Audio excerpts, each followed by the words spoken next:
Blessings Bakhanyiselwa. Welcome back to our video series on the mysteries of the ancestral cloths. So today we are talking about the Big Five, this cloth right here.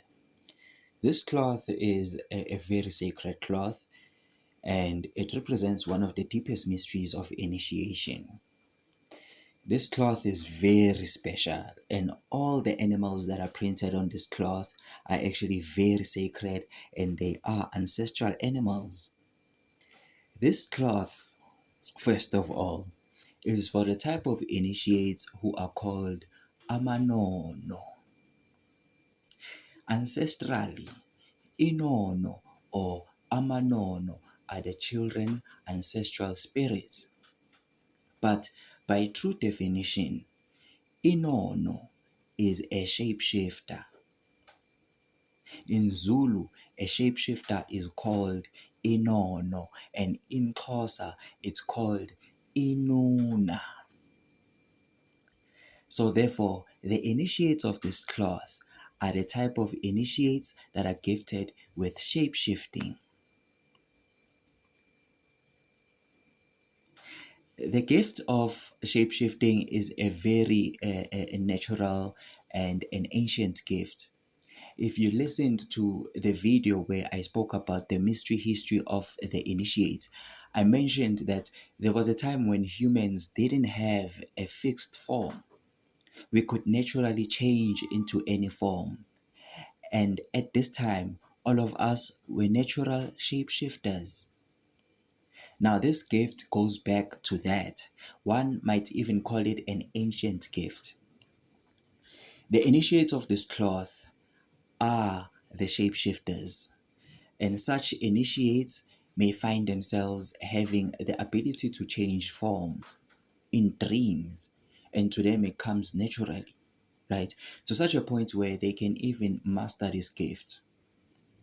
So those people who often shapeshift in their dreams are the initiates of this cloth. They may dream of themselves shapeshifting into other forms, or they may even dream of themselves running on four legs like an animal, like a four-legged animal. They may dream of themselves being an animal among other animals, because that's the thing. When you dream of yourself being around a lot of animals, right? Let's say you're having this dream, and in this dream, you are in the midst of a lot of lions. You don't actually stop to look at yourself at that time. Ukuthi, exactly what am I if I'm around lions? Me now, who am I at that time? Am I a human? You find that in most cases you are not. And such dreams may also frighten you, because you still think you are human, right? You're holding on to your human form, not knowing that at that time you are also a lion. And probably that realization would make, that dream would change that dream from a nightmare to being a much, much pleasant dream. So when we look at the cloth, we see five animals, and they are called the Big Five, right? Hence, the Big Five cloth. In Western numerology, and we've already mentioned this, in Western numerology, five is the number of change. Hence, we have five animals to represent change, or to represent one who is able to change forms. The Big Five are called that because these animals are the most dangerous animals, first of all, and they are the hardest animals to find, second of all. And this is true for all shapeshifters. Shapeshifters are quite dangerous, and they are quite difficult to find. I mean, you can imagine how difficult it is to spot a shapeshifter, and this is what makes them a bit dangerous. Even now, it's difficult to spot and initiate who is gifted with this gift, right? Shapeshifting is a very natural gift. And it doesn't sound too far fetched when you remember the fact that at the beginning of creation, we could change forms. We were everything and anything, and then little by little, we began to crystallize into fixed forms, from muddy waters into thick mud. This now also means that shapeshifting is one of our natural gifts. It is one of the original gifts from dream time, a time when we could easily change forms like we are changing clothes. And the initiates of this cloth can still do this because they are natural shapeshifters, the Amanono, the Amanuna. This gift of shapeshifting is also very broad. It is not only about making drastic changes like shapeshifting into an animal, but it's also about adopting the ability of an animal. In this case, you are using the chi or the ngum of the animal without physically shapeshifting. We can even say that in this case, you have shapeshifted energetically or spiritually by adopting a certain character trait of an animal, such that when someone looks at you with their eye, their spiritual eye, their great eye, they would spiritually see an animal, but physically you are still a human, right? Although you might be behaving like an animal. This cloth also includes those particular initiates that are gifted with imitating animal sounds. There are people that are gifted with animal noises. They can produce animal sounds exactly like the real animal, right? Such people are actually gifted shapeshifters, and by reproducing those animal sounds, one can say that they are shapeshifting to some extent. And yes, indeed, for some people, this is how their shapeshifting gift is activated. It is activated by voluntarily making animal noises. And as they make these noises, the noises get more real and more animalistic. Then slowly but surely they begin to shapeshift. This is but one of the many methods of shapeshifting. So people who are good with making animal noises actually belong to this cloth. These are people who can speak the language of animals, not through telepathy, but through direct animal speech, if we may say. Just like that guy from Zim, who was able to communicate with reptiles.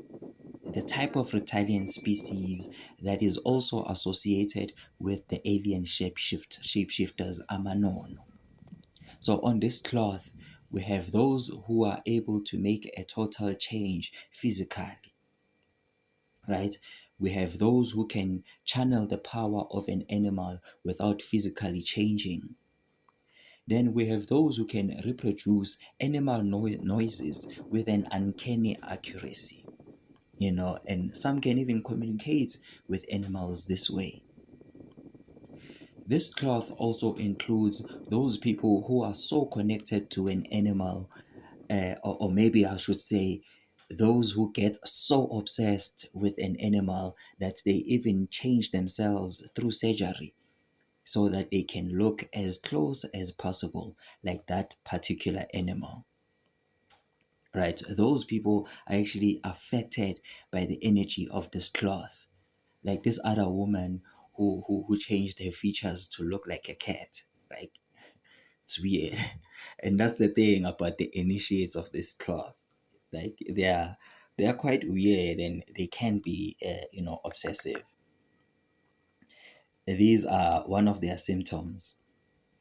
They are very weird, obsessive, secretive, uh, dodgy, and they can be quite materialistic. In terms of secrecy, I once mentioned that dreamers can be very secretive. This largely happens because of their dreaming. Dreaming does have that effect on dreamers, it makes them secretive.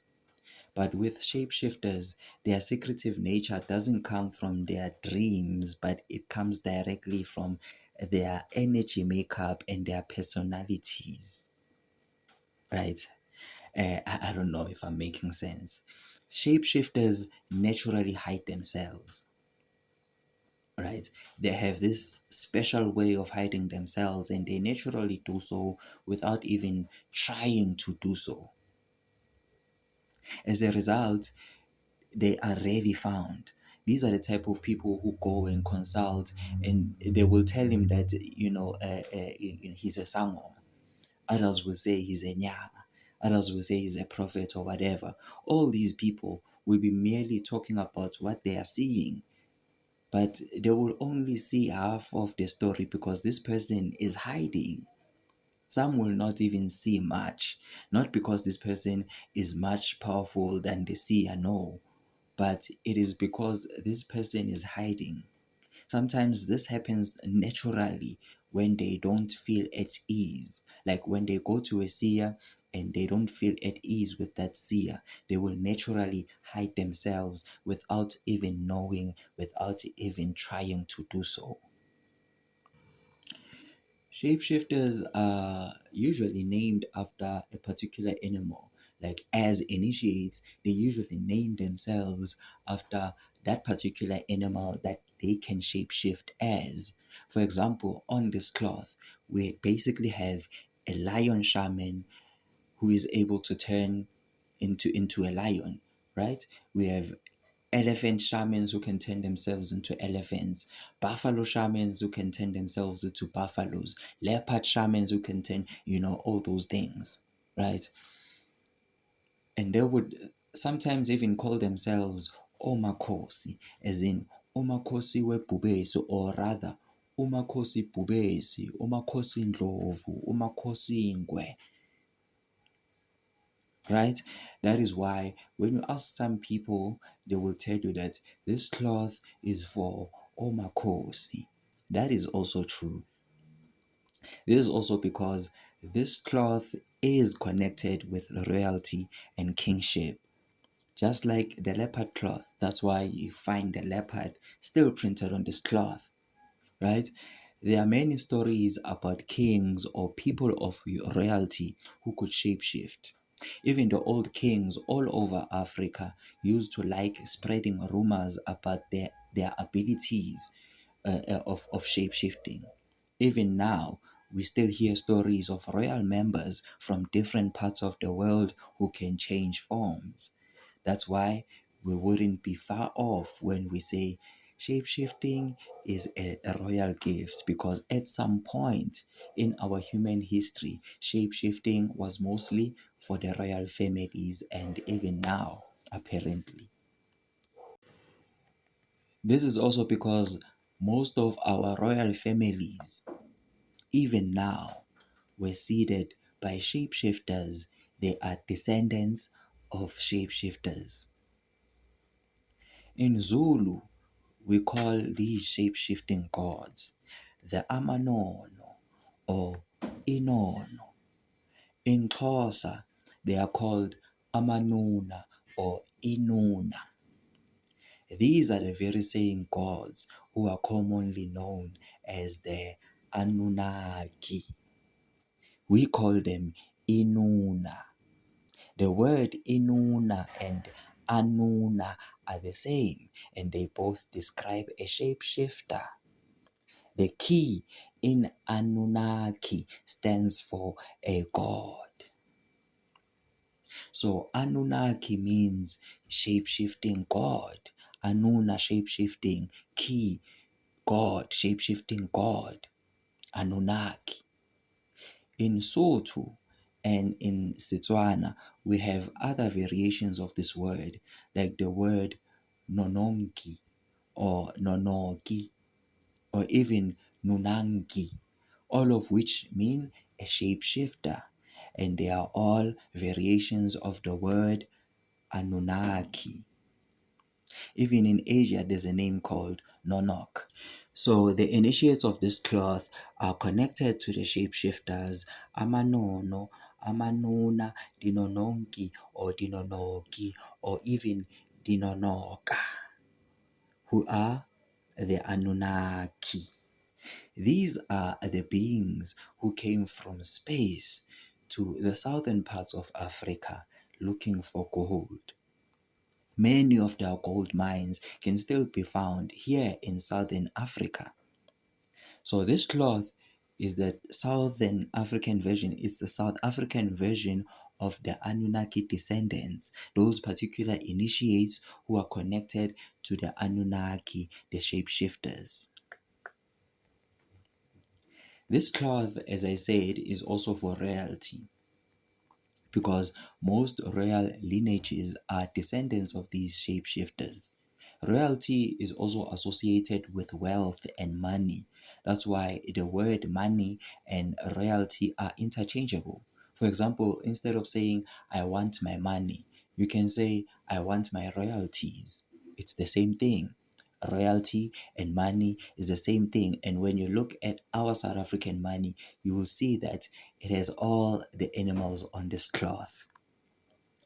In design, our money, our paper money, is centered around the big five. The 10 rand is a rhino, 20 rand is an elephant, 50 rand is a lion, 100 rand is a buffalo, 200 bucks is a leopard. So this cloth is connected to reality, it's connected to money. It's directly connected to money. That's why paper money uses the big five, just like we see on this cloth. So for those people who like to attract money, this is the cloth for that, right? And I don't know about other countries, but our South African paper money has always been designed in such a way that when you look at it in a certain way, it changes, right? It is designed to have a shape-shifting effect.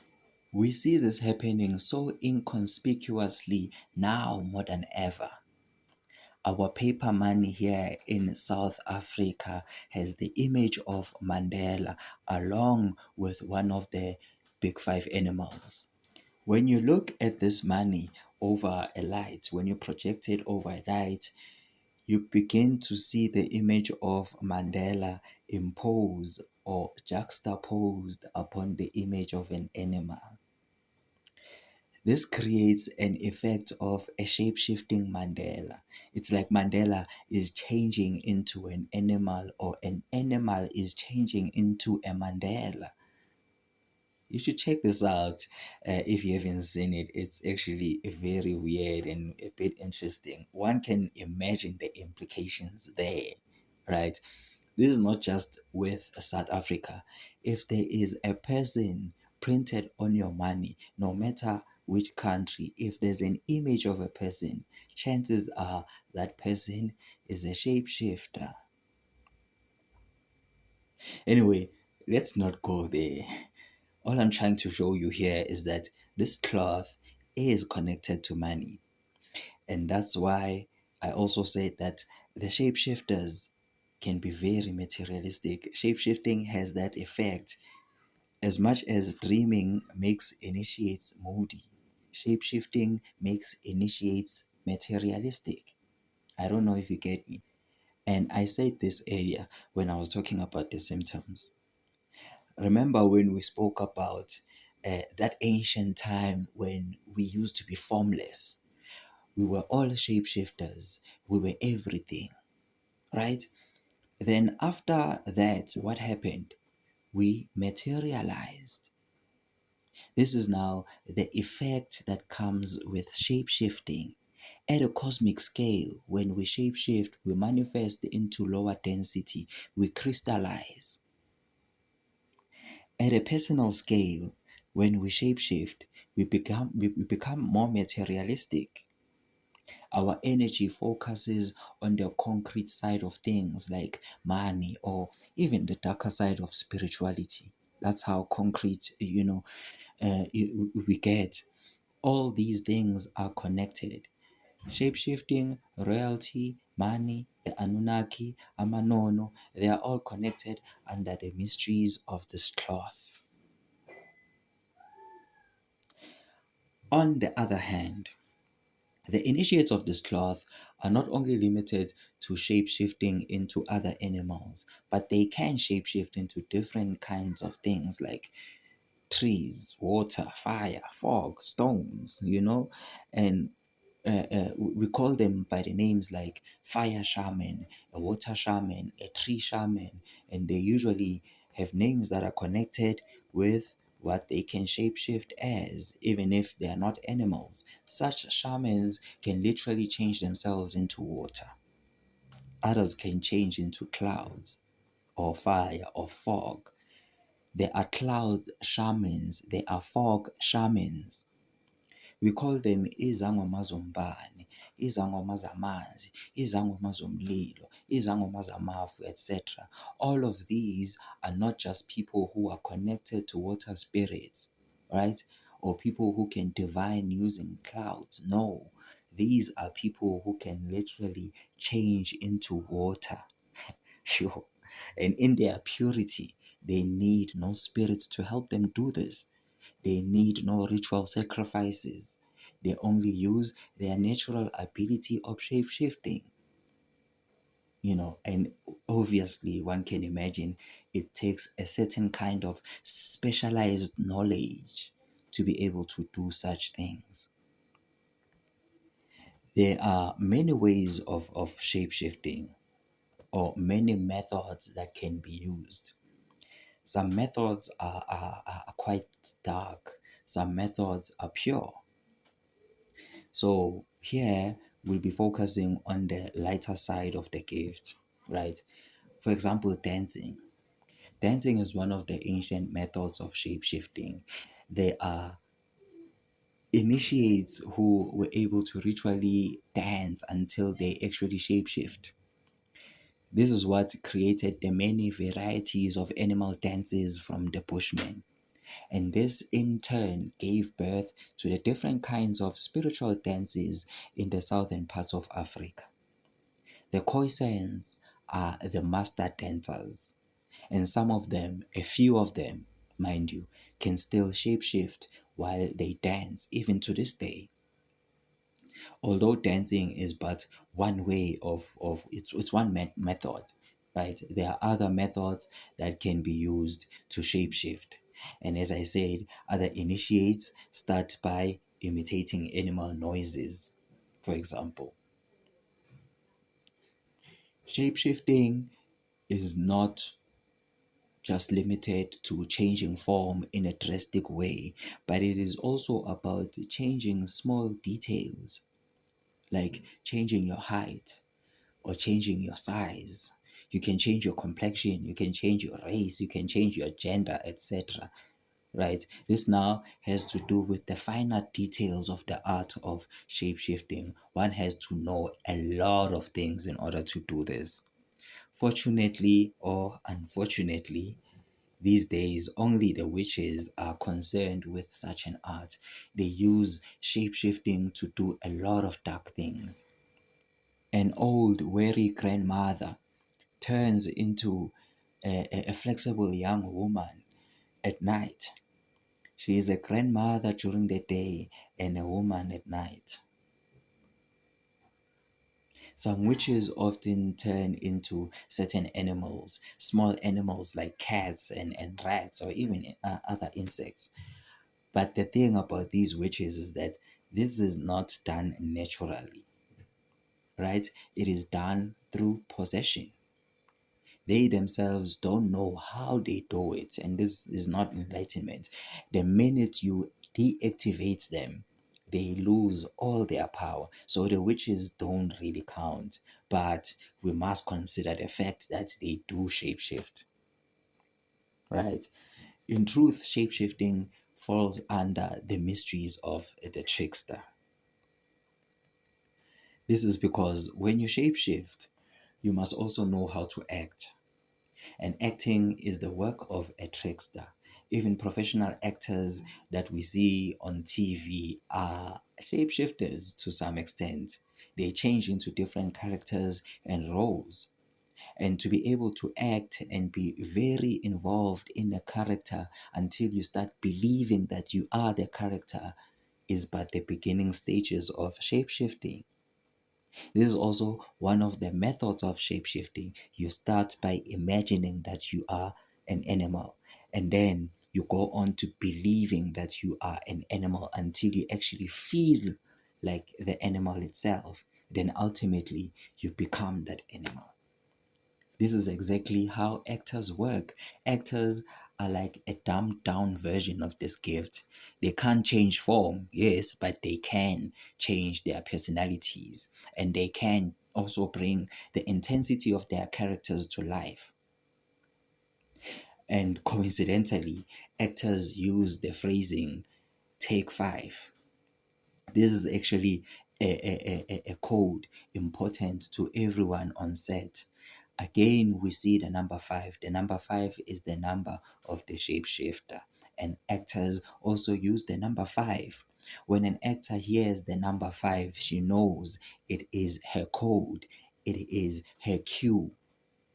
She now has to position herself and be ready to act, or to put it more precisely, she has to be ready to shapeshift. So, as much as this gift is no longer useful to modern day traditional healers, it is useful to modern day artists, especially actors. But most importantly, acting is still very important to the new initiates, right? In fact, shapeshifting on its own has many aspects, and one of its important aspects is acting.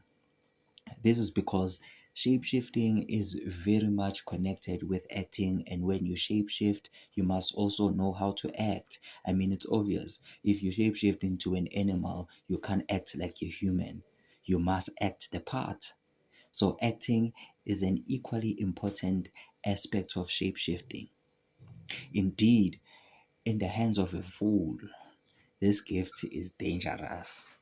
But in the hands of a master, this gift becomes an art to be celebrated, right? That's why I also associate this gift with the mysteries of the trickster. Even actors are professional tricksters. They have turned trickery into an art. And when we look at the different traditions and religions, we always find the story of the trickster. And in most cases, you find that this trickster is also a hero. So the trickster is a very interesting character, but such teachings are strictly in the realm of the new initiates, because some people may not be mentally flexible to understand, much less appreciate the ways of the trickster. The trickster is also a hunter, because a hunter does not use force, right, in order to catch his prey. A hunter must be cunning. He must outsmart his prey through trickery. Hence, we have the idea of setting traps. This is a way of catching an animal through trickery.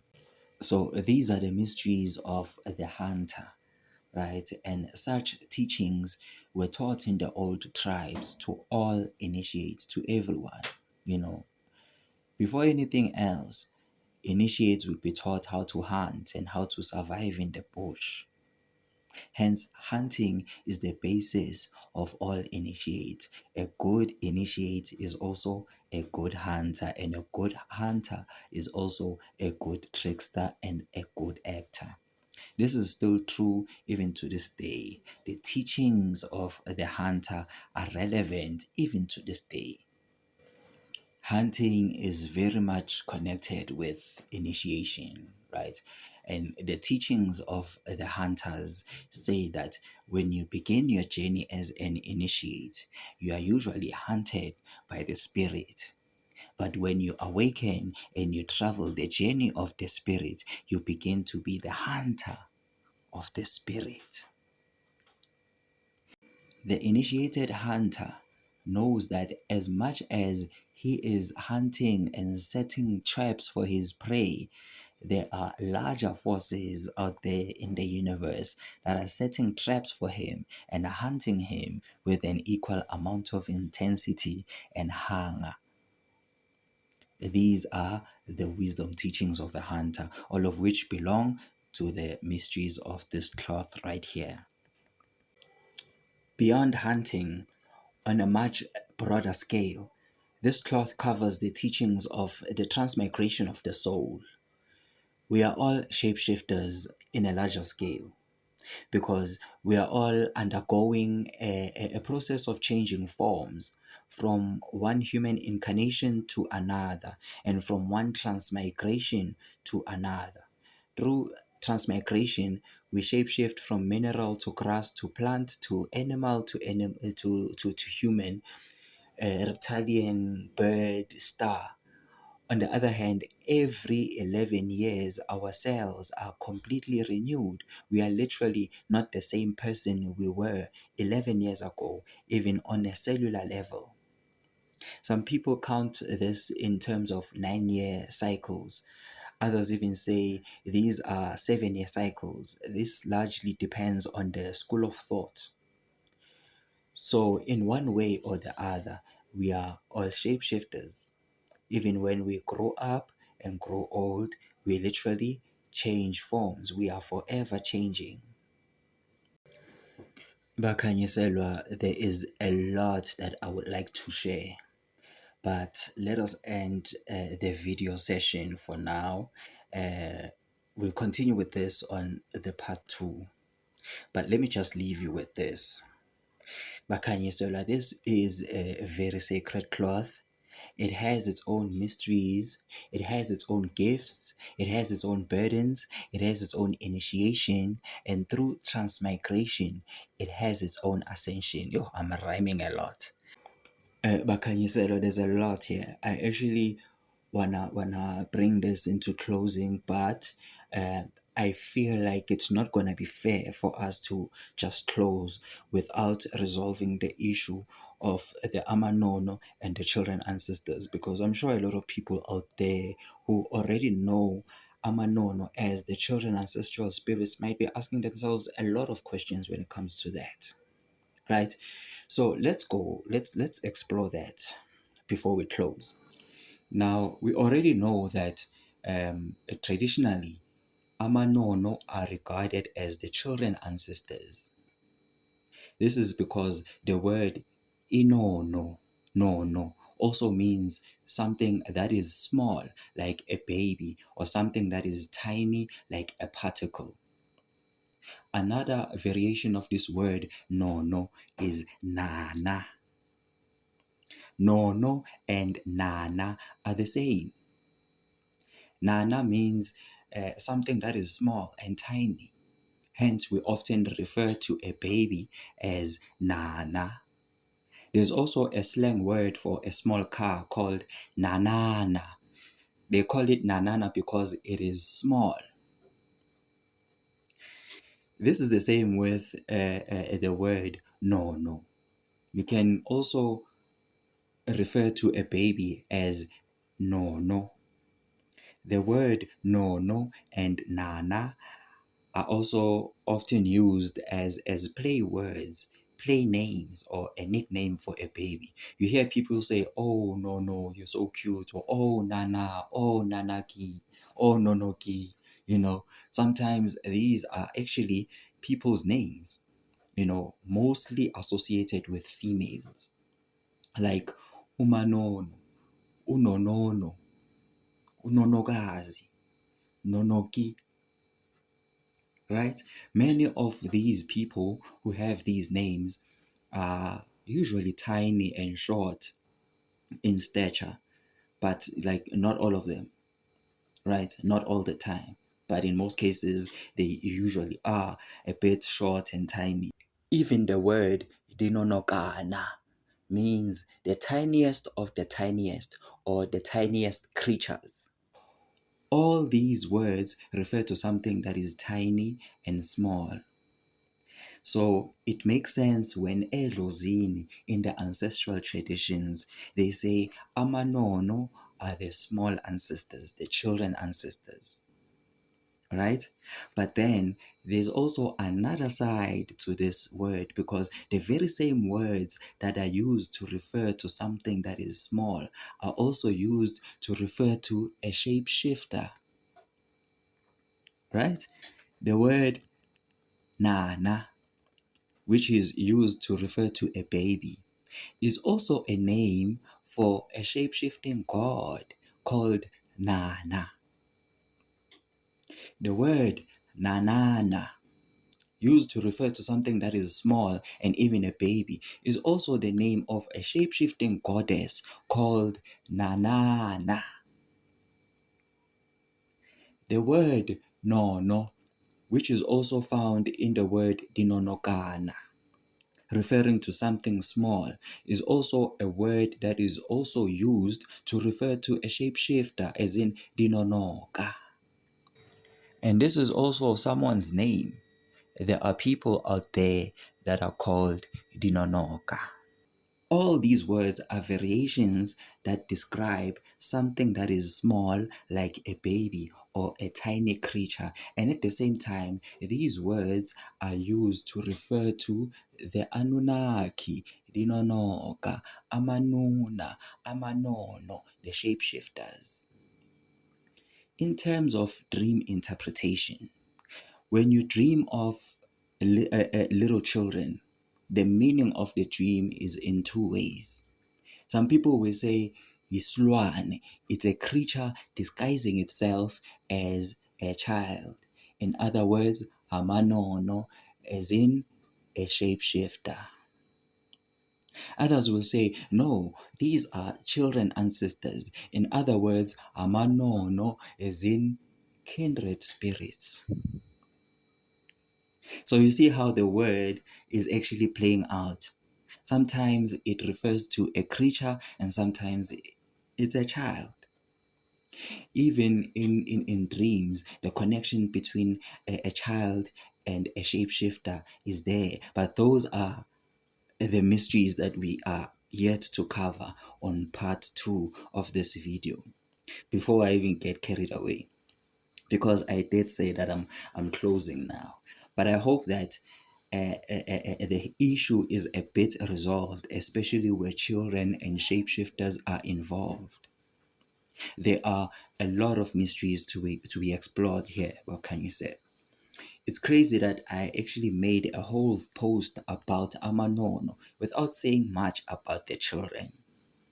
That's why I say there's a lot of mysteries to be covered on this cloth, but we're gonna cover that aspect next time as we go deeper into this cloth. It's just that for now, I just wanted to explore, the lesser known aspect of Amanono, the shape shifting aspect.